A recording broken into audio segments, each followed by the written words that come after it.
Hey Patrick people, welcome back. I'm Stephanie, one of the BMW geniuses here at Patrick BMW, and today I want to go over the BMW Key Card. So what is this key card and how does it work exactly? So what this is, this little key card will enable you to lock, unlock, and start your vehicle. Now this does come with the option 322, which is your comfort access, new BMW models as of November 2018 production.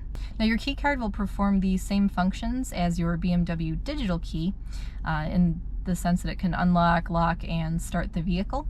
And for customers without a capable smartphone, this is an alternative option to having the digital key. So this key card is convenient because there's no dealer authorization required in order for you to use this key card. It's all done through your BMW.